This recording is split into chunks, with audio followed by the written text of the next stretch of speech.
Home chef recipes తెలుగులో ఇంట్లోనే చాలా తేలిగ్గా అలాగే టేస్టీగా ఉండే రోజ్ మిల్క్ పుడింగ్ని ఎలా తయారు చేసుకోవాలో, దీనికోసం ఏ ఏ పదార్థాలు కావాలో చూసేద్దాం. 1 కప్పు పాలు, పావు కప్పు పంచదార, 2 స్పూన్లు కార్న్ఫ్లోర్, 2-3 ముక్కలు బీట్రూట్, అలాగే శుభ్రంగా కడిగి నీడలో ఆరబెట్టుకున్న రోజ్ పెటల్స్. ఒకవేళ మన దగ్గర తాజా రోజ్ పెటల్స్ ఉంటే కూడా వాడచ్చు అనమాట.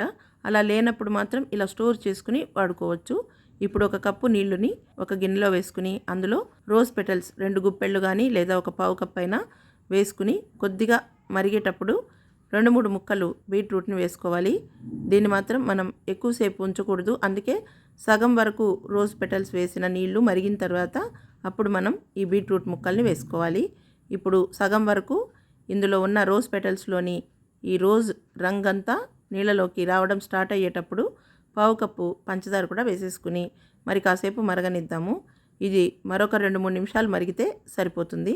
ఇలా మరిగిన దీన్ని మనం వడపోసుకుని పెట్టుకుందాం. ఇది మనం నేచురల్గా ఇంట్లో తయారు చేసుకునే రోజ్ సిరప్ అనమాట. ఒకవేళ అలా కుదరనప్పుడు మనం షాప్ నుంచి రోజ్ సిరప్ కొనుక్కుని కూడా వాడుకోవచ్చు. ఈ విధంగా అయితే మన ఇంట్లో ఎప్పుడూ రోజ్ పెటల్స్ ఉండనే ఉంటాయి. ఇంట్లో దేవుని పూజకు ఆ విధంగా తీసుకుంటుంటాం కదా, అప్పుడు మనం దాన్ని డస్ట్బిన్లో పడేసేయకుండా ఈ విధంగా వాడుకుంటే కూడా మనం ప్రసాదంగా తీసుకున్నట్లుంటుంది, మంచి హెల్దీ కూడా. ఇప్పుడు మనం ఈ విధంగా ఈ వాటర్ అంతటిని వడపోసుకున్న తర్వాత దీన్ని గిన్నెలో వేసుకుని అందులో 1 కప్పు పాలు వేసుకుందాము. ఇది పచ్చి పాలైనా పర్వాలేదు, కాచి ఆరబెట్టుకున్న పాలైనా పర్వాలేదన్నమాట. ఈ రెండింటిని కలుపుకుంటూ ఇప్పుడు ఒక 2 స్పూన్లు కార్న్ఫ్లోర్ని ఒక గిన్నెలో వేసుకుని 2 టేబుల్ స్పూన్ల వరకు పాలు కానీ లేదా నీళ్లు కానీ వేసి ఉండలు లేకుండా కలుపుకున్న తర్వాత మరిగించుకుంటున్న పాలల్లో వేసేసి వదలకుండా కలుపుతూ ఉండాలన్నమాట. లేదంటే అడుగు పట్టేస్తుంది. అందువల్లే నేను ఇక్కడ నాన్ స్టిక్ ప్యాన్ తీసుకున్నాను అనమాట. లేదంటే మనం అడుగు మందంగా ఉన్న ఏదైనా స్టీల్ గిన్నె కూడా తీసుకోవచ్చు. ఇప్పుడు ఈ విధంగా కలుపుకుంటూ ఉండగానే ఇది కొద్దిగా దగ్గర పడడం స్టార్ట్ అవుతుంది. ఒక 2-3 నిమిషాలకంతా మనం కార్న్ఫ్లోర్ వేసాం కాబట్టి దగ్గరికి అయిపోతుందన్నమాట.